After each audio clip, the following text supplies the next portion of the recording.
नमस्कार प्रिय छात्रों, आराधना हिंदी साहित्य में आपका स्वागत है। अति लघु उत्तरीय प्रश्नोत्तर को लेकर प्रस्तुत है गोरखनाथ के। पहला प्रश्न है कि नाथ साहित्य का मूल विषय क्या है। तो जैसा कि जानते हैं हम सभी कि नाथ साहित्य का मूल विषय क्या होता है, योग साधना और आत्मज्ञान। उन्होंने योग पे बल दिया था और आत्मज्ञान अपने अंदर क्या है, आंतरिक क्या है, ज्ञान की बढ़ोतरी की थी। दूसरा है गोरखनाथ की भाषा क्या है। उनकी भाषा सदुकड़ी भाषा है, या यूँ कह सकते हैं कि मिश्रित भाषा उनकी है। मिश्रित भाषा भी हम उसको कहते हैं, मिश्रित भाषा। और तीसरा प्रश्न है गोरखनाथ का वास्तविक नाम क्या है। उनके वास्तविक नाम का कोई ज्ञात नहीं है, यानी वो अभी अज्ञात है। हाँ, उसका पता नहीं चला है। राइट। बहुविकल्पीय प्रश्न। पहला प्रश्न है गोरखनाथ नाथ संप्रदाय के परिश्रमी कृति है। यह है पहला हजारी प्रसाद द्विवेदी। दूसरा है डॉक्टर नागेंद्र नाथ उपाध्याय। तीसरा ऑप्शन है धीरेन्द्र वर्मा। और चौथा है डॉक्टर पीताम्बर दत्त बड़वाले। तो इसका सही उत्तर होगा डॉक्टर नागेंद्र नाथ उपाध्याय। ये क्या है, इनका सही उत्तर होगा डॉक्टर नागेंद्र नाथ उपाध्याय।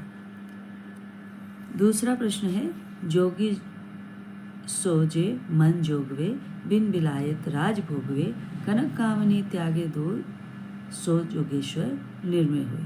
ये पंक्तियाँ किसकी है? चूँकि हम गोरखनाथ की बात कर रहे हैं तो निश्चित रूप से ये जो पंक्तियाँ हैं वो गोरखनाथ की हैं। तीसरा प्रश्न है गोरखनाथ समर्थक थे। पहला ऑप्शन भोग के, दूसरा सुरा के, तीसरा है आडंबर के और चौथा है इंद्रिय विग्रह के। तो उत्तर क्या होगा, बताइए। इंद्र विग्रह के। चौथा प्रश्न है गोरखनाथ की किस रचना में साधक के लिए 7 चर्या का संदेश दिया गया है। पहला ऑप्शन है सप्तवार, दूसरा है सप्तपदी में, तीसरा है सप्तकथन में, चौथा है इनमें से कोई नहीं। तो ऑप्शन क्या होगा, पहला ऑप्शन है सप्तवार। पांचवा प्रश्न है प्राण निरोध का महत्व है। पहला है भोग में, दूसरा है स्वप्न में, तीसरा ऑप्शन है हठ योग में और चौथा ऑप्शन है इनमें से कोई नहीं। तो प्राण निरोध का जो महत्व है वो किस में है, हठ योग में, क्योंकि गोरखनाथ स्वयं एक हठ योगी थे और उन्होंने हठ योग का ही प्रचार प्रसार किया था। अब 6th क्वेश्चन है कै मन रहे गुरु के ओले, कै मन रहे कामिनी के क्या है, पोले। यहाँ क्या होगा, पोले होगा, है पोले होगा से पंक्ति है। और ऑप्शन गोरखनाथ की, व चरपटनाथ की, स पुष्पदंत की और द नौरंगी नाथ की। तो 6 का क्या ऑप्शन होगा, गोरखनाथ की। ये जो पंक्तियाँ हैं वो गोरखनाथ की हैं। 7वां प्रश्न है पंचमात्रा ग्रंथ में कितने छंद हैं।